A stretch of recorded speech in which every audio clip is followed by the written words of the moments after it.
ذرا حسن کو ملاحظہ کیجئے، کریم فرمانے لگے اے اللہ جو جو میرے حسنین سے محبت کرے تو ان سب سے بھی محبت فرما۔ یہ اس طرح محبوب نے آنسوؤں میں لپٹی ہوئی دعائیں ارشاد فرمائی ان لوگوں کے لیے جو حسنین سے پیار کریں۔ میں عرض کر چکا ہوں کہ لوگ اپنی تقریریں چمکانے کے لیے اور اپنی باتوں میں اثر تھوڑا انوکھا پیدا کرنے کے لیے کچھ ایسی باتیں کرتے ہیں جو بحثوں کو جنم دیتی ہیں۔ آپ اس جماعت کے سٹیج پر موجود ہیں جو آپ کو صحابہ کا بھی احترام، ادب، عقیدت اور محبت سکھاتے ہیں، اور اولاد رسول کے ایک ایک بچے کا نور ہونا بھی تسلیم کرتے ہیں۔ تو اپنے سینوں میں ان محبتوں کو پیدا کریں، اپنی اولادوں کو یہ محبتیں سکھائیں، اپنے بچوں کو ان لوگوں کے تذکرے یاد کرائیں، نہایت عقیدت سے، نہایت احترام سے اپنی اگلی نسل کو۔ آپ کو پتہ ہے ہمارے ہاں جو امام علی مقام کے نام کی نیاز بھی پکتی تھی، اس کا بھی ہمارے بزرگ احترام کرتے تھے۔ ہمارے دیہاتوں میں اگر کوئی چاول کے چند دانے زمین پہ گر جاتے کہ جو نیاز کے ہیں، لنگر کے ہیں، تو ہمارے بزرگ ٹھہر جاتے کہ چونکہ اس کی نسبت بڑی اونچی ہے۔ یہ کیا کرتی تھی یہ چیزیں؟ یہ دلوں کے اندر شوق پیدا کرتی۔ اب وہ کیفیات نہیں، وہ درد نہیں، وہ سوز نہیں۔ اعلیٰ حضرت بریلوی رحمۃ اللہ علیہ کے چھوٹے شہزادے حضور مفتی اعظم، آپ اپنی بیٹھک میں تشریف فرما تھے تو ایک صاحب آئے، وہ اصل میں وہ آپ کے ایک مرید سے جھگڑا کر رہے تھے۔ اس نے کہا میرے شیخ مفتی اعظم ہے، تو کہنے لگا تمہاری عادت ہے، امام ہوں تو امام اعظم، حضرت احمد رضا ہوں تو اعلیٰ حضرت، تم سب کو بڑا ہی کہتے ہو، میرے سوال کا جواب دیں گے تو پتہ چلے گا نا مفتی اعظم ہے۔ تو آ گیا، حضرت بیٹھک میں تشریف فرما تھے۔ اس نے آتے ہی سوال پوچھا، بیچارہ سادہ آدمی تھا، کیا اس نے سوال پوچھنا تھا؟ کہنے لگا حضرت بتائیے نبی کریم صلی اللہ تعالیٰ علیہ وسلم کی چاروں شہزادیوں کے نام کیا ہیں؟ تو جو دروازہ حضرت کا کھلتا تھا گھر میں، آپ اس دروازے سے اندر تشریف لے گئے۔ اس نے فوراً اعتراض کیا، تم کہتے تھے مفتی اعظم ہے، وہ کتاب دیکھنے چلے گئے، وہ نام پڑھنے چلے گئے، تم تو کہہ رہے تھے سب سے بڑے مفتی ہیں۔ تھوڑی دیر کے بعد حضرت تشریف لائے تو داڑھی مبارک سے پانی کے قطرے گر رہے تھے۔ فرمانے لگے وضو کرنے گیا تھا، محبوب کی شہزادیوں کے نام کبھی بغیر وضو زبان سے ادا ہی نہیں کیا۔ تیری نسل پاک میں ہے بچہ بچہ نور کا، تو ہے عین نور تیرا سب گھرانہ نور۔ یہ احترام لوگوں کو، اب سب آپ کو یہی بتائیں گے، فتویٰ یہی ہے کہ بغیر وضو ان لوگوں کے تذکرے کیے جا سکتے ہیں۔ یہ ہمارے مشائخ نے کیوں وضو کر کے کیے؟ وہ اپنی اگلی نسل کو، اپنے ارادت مندوں کو، شاگردوں کو احترام سکھانا چاہتے، ادب، محبت، عقیدت سکھانا چاہتے۔ تو ایک تو خوب اکرام کریں، دوسری بات یہ ہے کہ اہل بیت سے سیکھیں، تربیت لیں۔ حضور علیہ السلام نے فرمایا دو چیزیں تمہیں دے کے جا رہا ہوں، ایک اللہ کی کتاب، دوسرا اپنا خاندان۔ تھام کے رہو گے تو کبھی گمراہی تمہارے پاس نہیں آئے گی۔ اہل بیت سے سیکھیں۔ ہم پریشان لوگ ہیں، جو آدمی اپنے گھر کے اندر پریشان ہوتا ہے وہ جتنا مرضی بھی باصلاحیت ہو کوئی کام نہیں کر سکتا۔ جو آدمی اپنے گھر کے اندر ٹوٹ جاتا ہے، اپنے گھر کے اندرونی مسائل میں بکھر جاتا ہے، وہ جتنا مرضی ڈگریاں رکھتا ہو، جتنی مرضی اسناد رکھتا ہو، کچھ نہیں کر پاتا۔ لوگ جب ذہنی طور پر، میں نے بہت سارے ایسے نوجوانوں کو دیکھا ہے جو باصلاحیت ہیں اور سلیقہ بھی رکھتے ہیں کام کرنے کا، پورا پورا ضلع، پورا پورا علاقہ سنبھالنے کی صلاحیت رکھتے ہیں، لیکن بیچارے اپنی بیوی اور اپنی والدہ کی لڑائی سے ہی باہر نہیں آ پاتے، اپنے گھر کے ماحول میں اتنے الجھ جاتے ہیں۔ جانے کس عمر میں جائے گی یہ عادت میری، روٹھنا اس سے تو اوروں سے الجھتے پھرنا۔ وہ لوگ مختلف قسم کی آزمائشوں کا شکار ہو جاتے ہیں۔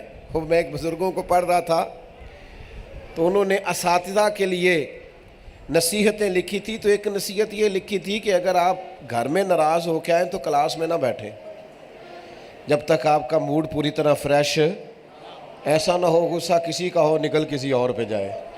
تو آپ اس طرح کلاس میں نہ آئیں، آپ تھوڑا سا اپنے ذہن کو فریش کریں اور خوش ہوں تو پھر آپ کلاس میں آئیں۔ حضرت مسکرا رہے، تو جو بات عرض کر رہا ہوں اس پر غور کریں۔ گھر کے اندر اگر انسان مسائل کا شکار ہو، وہ ٹوٹ جاتا ہے، کچھ بھی نہیں کر پاتا۔ سب سے زیادہ بہترین شخص وہ ہوتا ہے جو اپنا گھر تعمیر کرنے میں کامیاب ہو جائے، اپنے بچوں کی شخصیت بنانے میں کامیاب ہو جائے، اپنے گھر کا ماحول درست کرنے میں کامیاب ہو جائے۔ آئے نہ حضور سے سیکھیں، آئے نہ اہل بیت اطہار سے سیکھیں، نبی پاک کے کاشانہ نور سے سیکھیں۔ سب سے پہلی بات یہ ہے کہ اللہ کے رسول نے بڑا وقت دیا ہے اپنے گھر والوں کو۔ حضور پیار کرتے، محبت کرتے، مصروف ترین وقت ہے نبی کریم کا۔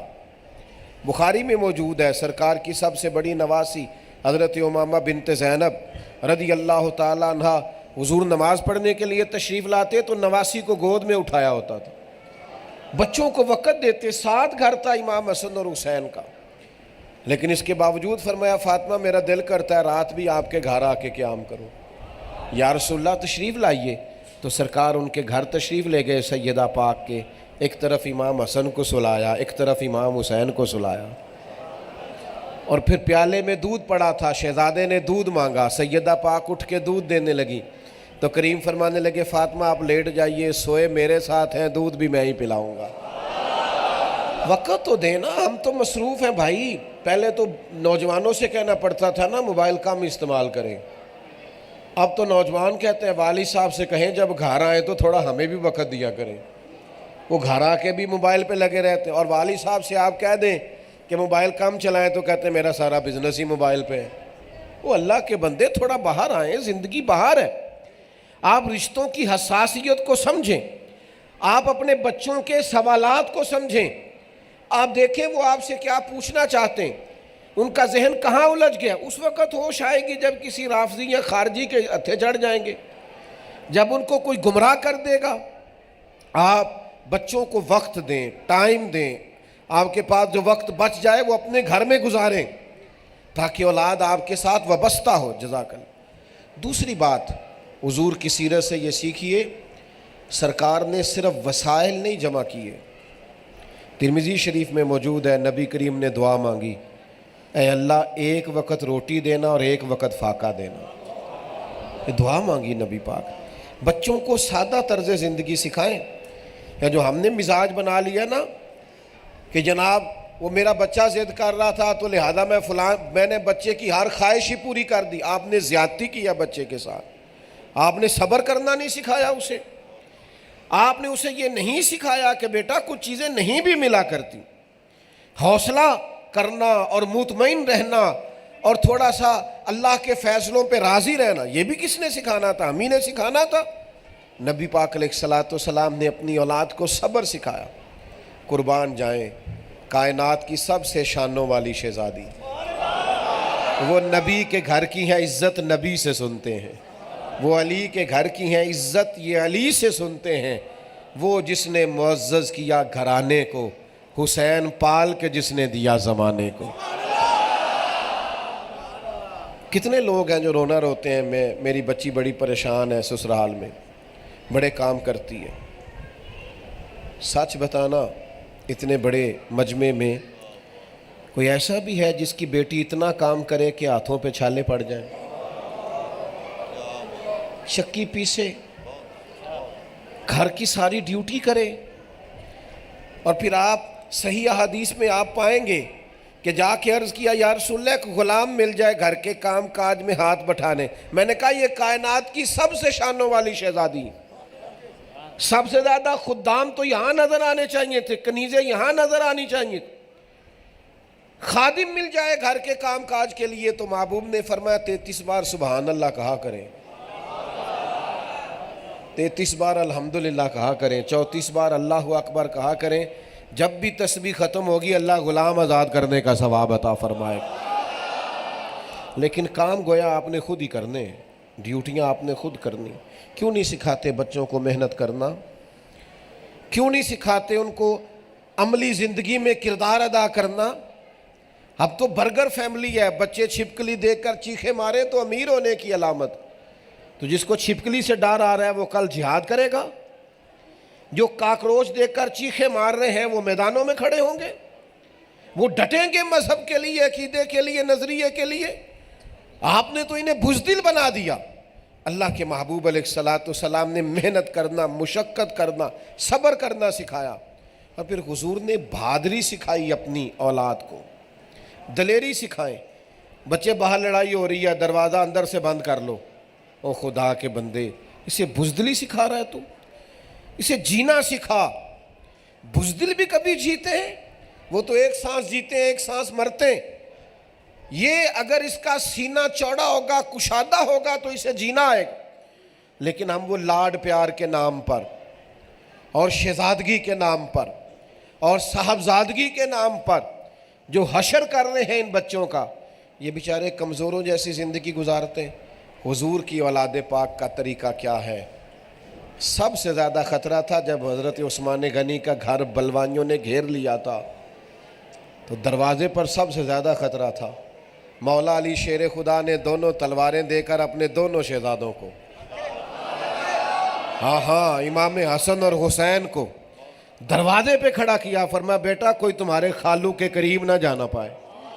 آپ ان کو جینا سکھائیں، میدان میں رہنا سکھائیں، بچوں پر وقت پر بوجھ ڈالیں۔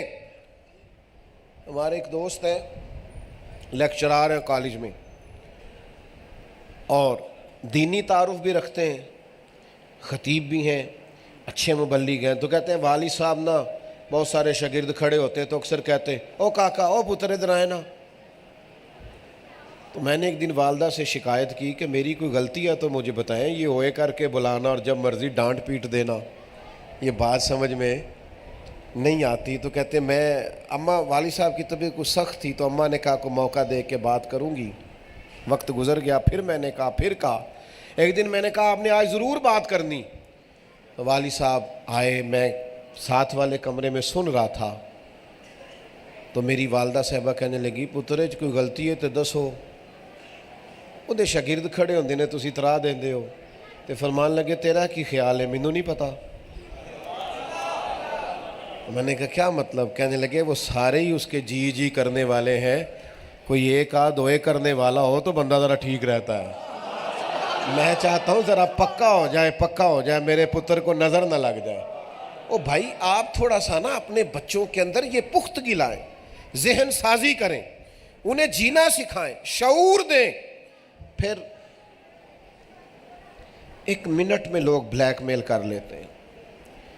آپ یقین کریں کہ ہمارے دور میں تو لوگ چند سیکنڈ بھی نہیں لیتے اور فٹافٹ مان جاتے ہیں۔ حق کے لیے کھڑا ہونا، ڈٹ جانا اور نظریاتی پختگی کا اظہار کرنا مزاج ہی نہیں ہے۔ ذرا بھی لوگ وقت نہیں لیتے، بلیک میلنگ ایک منٹ سے پہلے قبول کرتے ہیں۔ بعض لوگوں کے بارے میں کئی دفعہ تصور ہوتا ہے کہ یہ آدمی اتنی جلدی تسلیم نہیں کرے گا۔ وہ ایک پاکستان کے بہت بڑے سیاستدان کی میں کتاب پڑھ رہا تھا، تو وہ کہنے لگا کہ فلاں صاحب نے ہم سے کہا کہ مجھے کچھ لوگ خریدنے ہیں، معاذ اللہ استغفر اللہ۔ تو کہتے ہیں وہ بات چلی تو وہ کہنے لگا یار میرا تو خیال تھا ریٹ بہت زیادہ ہوگا، یہ تو ظالم بڑے سستے بک گئے ہیں۔ ریٹ ہی کوئی نہیں، بالکل حال ہی کوئی نہیں۔ اتنی جلدی کمزوریاں مزاجوں میں، اتنی جلدی آپ تھوڑا سا اپنے اندر استقامت لائیں۔ بہت سارے لوگ باصلاحیت ہوتے ہیں لیکن چونکہ استقامت نہیں ہوتی۔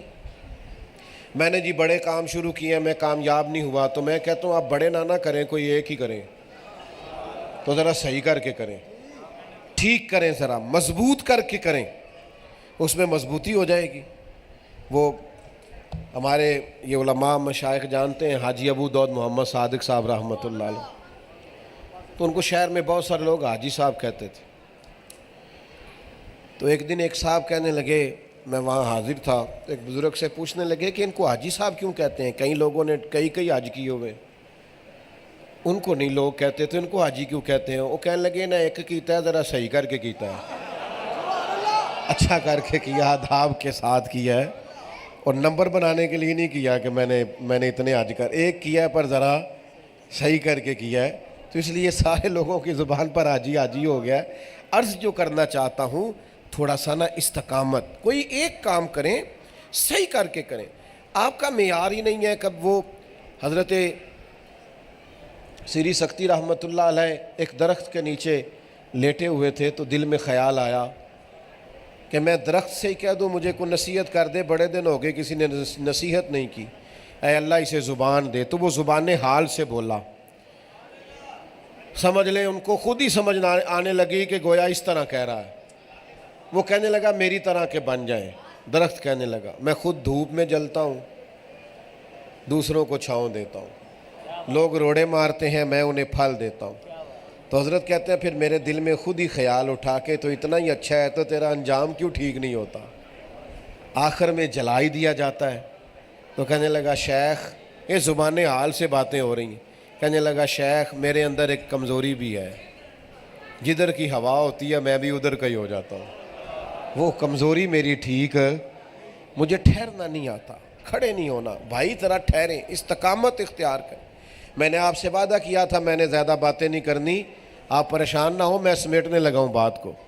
میرے عزیز، استقامت جتنی چیزیں انسان کو کمزور کر سکتی ہیں، خود نبی کریم علیہ السلام نے فرمایا اولاد آدمی کو بزدل کر دیتی ہے، کمزور کر دیتی ہے۔ جتنی چیزیں کمزور کر سکتی ہیں وہ ساری میدان کربلا میں موجود تھی، ساری۔